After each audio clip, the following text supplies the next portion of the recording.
السلام علیکم۔ ہندوستان میں سومناتھ کا مندر پورے ہندوستان کے لوگوں کا مرکز تھا۔ یہاں پر میلوں سفر کر کے لوگ آیا کرتے تھے۔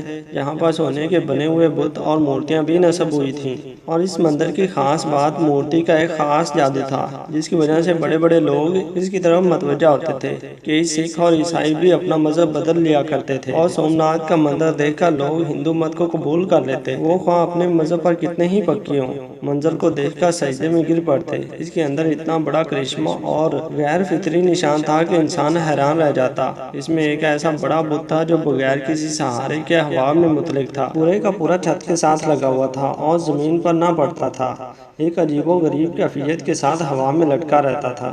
لوگ جب وہاں پر آتے تو اس کو دیکھ کر حیران زدہ رہ جاتے۔ پھر ہندو پنڈت خوب کمائی کیا کرتے تھے کہ اس خاص بت کے لیے پیسے دو اور ہیرے جواہرات اس پر چڑھاؤ تو تمہارے تمام مشکلات حل ہو جائیں گی، تمہارے مسائل ختم ہو جائیں گے۔ یہ ایک بہت بڑا دیو ہیکل بت تھا جس کا پیٹ بہت بڑا تھا۔ اس کے منہ کے اندر سے ہیرے جواہرات اس کے پیٹ میں داخل کیے جاتے۔ پھر جب مندر خالی ہو جاتا تو 2 یا 3 ہفتے کے بعد اس مورتی کے پیچھے ایک کمرے کا ایک راستہ تھا جس کو کھول کر اس سے سونا چاندی کے زیورات کو نکال لیا جاتا تھا، مگر لوگ یہی سمجھتے تھے کہ ہمارے دیے ہوئے خزانے بھگوان کے پاس پہنچ جاتے اور بدلے میں بھگوان ہمارے مسائل کو حل کر دیتے ہیں۔ سلطان محمود غزنوی نے اس علاقے کو فتح کیا۔ جب وہ اپنے مفتوحہ علاقے میں اس مندر میں پہنچا تو بلا جھجک بتوں کو پاش پاش کرنا شروع کر دیا، بڑی بڑی کلہاڑیوں سے بتوں کو گراتا جا رہا تھا۔ سلطان محمود غزنوی بھی تلوار سے بتوں پر وار کر رہے تھے۔ ابھی آدھا مندر ہی بتوں سے پاک ہوا تھا کہ بقایا کو دوسرے دن پر چھوڑ دیا گیا۔ دوسرے دن تمام ہندوستان کے بڑے بڑے پجاری اور پنڈت مل کر سلطان محمود غزنوی کے پاس حاضر ہوئے اور بڑے اتحاد کے ساتھ، بڑی لجاجت کے ساتھ درخواست پیش کرتے ہوئے کہا کہ اس علاقے پر آپ ہی قبضہ رکھیں، مگر ہمارے اس بت کو مت توڑیں، اس کے بدلے میں ہم آپ کو پورے ہندوستان کی دولت دینے پر آمادہ ہیں۔ سلطان محمود غزنوی کا ایک وزیر آپ کے قریب آیا اور کہنے لگا، یہ پیشکش بہت بڑی ہے، کیونکہ ہم نے بہت سارے بتوں کو توڑ دیا ہے، صرف ایک بت کو چھوڑ دینے میں کوئی حرج نہیں۔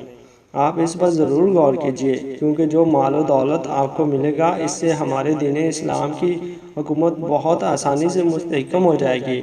سلطان محمود غزنوی نے ان ہندو پنڈتوں کو کوئی جواب نہ دیا اور دوسرے دن اپنے ساتھ ماہر طبیعت یعنی ماہر سائنسدان البرونی کو لے کر مندر میں پہنچے، کیونکہ آپ اس مہمہ کو حل کرنا چاہتے تھے۔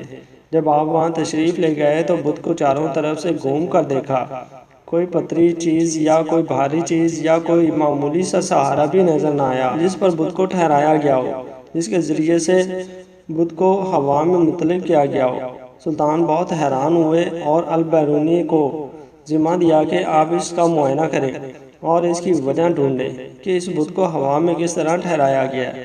عجیب و غریب سماں بن چکا تھا۔ بہت سارے وزراء اور سلطان محمود غزنوی بھی وہاں بیٹھ کر دیکھ رہے تھے کہ آخر اس کی وجہ کیا ہو سکتی ہے۔ البرونی بھی پکے سچے مسلمان تھے۔ انہوں نے بڑے غور و غوض سے بت کو دیکھنا شروع کیا، قریب جا کر بت کو چھو کر بھی دیکھا اور چاروں طرف سے بغور دیکھتے بھی رہے۔ آخرکار ان کی سمجھ میں یہ راز آ ہی گیا۔ وہ بہت بڑی فاتحانہ مسکراہٹ لے کر بادشاہ کے سامنے حاضر ہوئے اور بڑے ہی ادب سے عرض کیا، حضور، اس بت کے دائیں جانب دیوار کے اوپر والی اینٹیں اگر نکال دی جائیں تو آپ کے سامنے اس کا مہمہ حل ہو جائے گا۔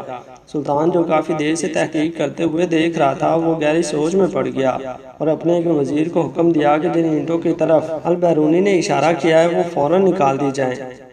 اینٹیں جیسے ہی نکلیں تو بت کا راز فاش ہو گیا، کیونکہ دائیں طرف والی دیوار سے اینٹیں نکالی گئیں تو وہ دائیں جانب سے زمین کی طرف جھک گیا۔ ابھی وہ زمین پر گرا نہیں تھا، مگر اس کی ایک طرف بالکل نیچے کی طرف جھک گئی۔ یہی چیز پہلے سے بھی زیادہ حیران کن تھی کہ اینٹوں کا بت سے کیا تعلق۔ سلطان نے البرونی کو بلا کر پوچھا کہ اس پہیلی سے ذرا پردہ اٹھائیں اور ہمیں بتائیے کہ آپ تحقیق کی گہرائی تک کیسے پہنچے۔ البرونی نے بتایا کہ حضور، در حقیقت یہ سارا بت بہت اعلیٰ قسم کے لوہے کا بنا ہوا ہے۔